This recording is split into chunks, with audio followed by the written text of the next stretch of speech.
बहुत सारे फ्रेशर्स को लगता है सर्टिफिकेशन कंप्लीट करने के बाद इंटरव्यू तो क्लियर हो जाएगा, लेकिन एक्चुअली सीआरसी में सिर्फ सर्टिफिकेशंस का उतना महत्व नहीं है।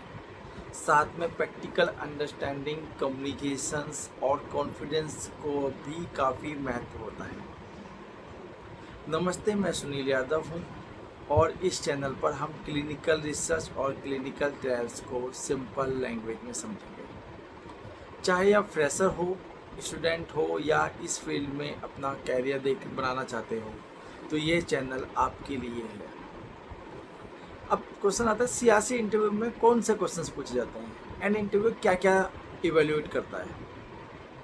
पहली चीज़ कम्युनिकेशन, कॉन्फिडेंस चेक करेगा आप में कितना कॉन्फिडेंस है, आपका लर्निंग एटीट्यूड कैसा है, बेसिक क्लिनिकल रिसर्च अंडरस्टैंडिंग कैसी है आपकी, डॉक्यूमेंटेशन अवेयरनेस। ऐसा नहीं है कि इंटरव्यूअर चाहेगा कि आपको सब कुछ आता है, वो मेनली चेक करेगा कि आपकी बेसिक नॉलेज कैसी है जीसीपी की, आपको क्लिनिकल ट्रायल साइकिल के बारे में बेसिक इंट्रोडक्शन है या नहीं है। कॉमन क्वेश्चंस क्या होंगे सियासी के लिए, सियासी का रोल क्या होता है, इन्फॉर्म कंसेंट क्या होता है, जीसीपी क्या है, एडवर्स इवेंट क्या है, सीरियस एडवर्स इवेंट क्या होता है और इनकी रिपोर्टिंग टाइमलाइंस क्या है, डॉक्यूमेंटेशन इंपॉर्टेंट क्यों है, पेशेंट कोऑर्डिनेशन का क्या रोल होता है।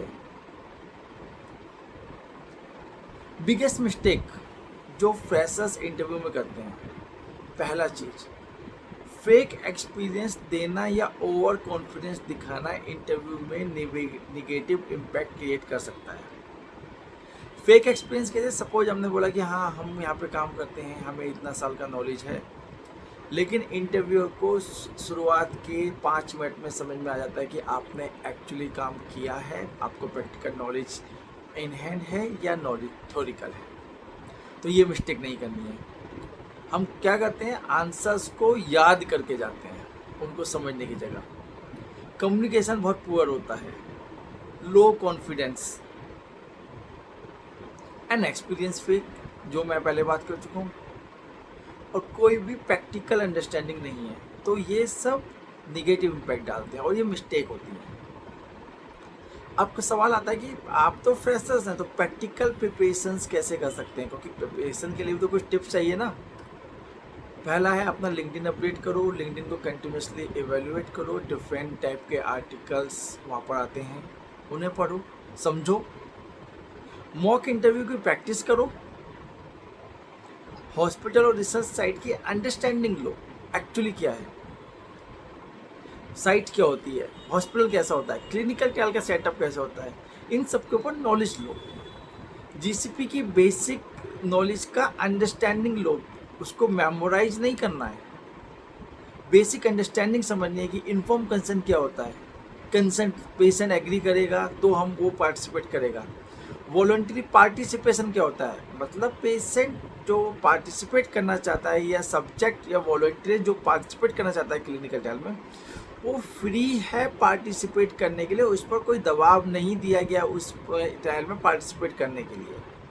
आपका कम्युनिकेशन इम्प्रूवमेंट होना चाहिए। ये सब आपके बेसिक प्रैक्टिकल प्रिपरेशन टिप्स हैं। एक इम्पोर्टेंट बात, अगर इनिशियल रिजेक्शन मिलता है तो डीमोटिवेट नहीं होना है। उन रिजेक्शंस किस कारण से हुआ है, उन सबको एनालाइज करो, डीप थिंकिंग करो, समझो और फिर अपने नेक्स्ट इंटरव्यू की प्रिपरेशन उसके अनुसार करो। देखिए, अगर रिजेक्शंस नहीं मिलेगा तो मतलब आप परफेक्ट हैं, ओवर कॉन्फिडेंस आ जाएगा।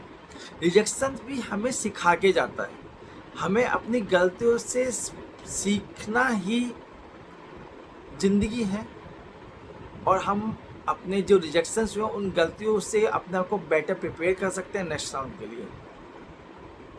अगर आप चाहते हैं कि मैं नेक्स्ट वीडियो में सीआरसी के सीवी प्रिपरेशंस, सीआरए का interview, fresher job application strategy के बारे में बात करूं, तो कमेंट ज़रूर कीजिए और चैनल को सब्सक्राइब करना मत भूलिए।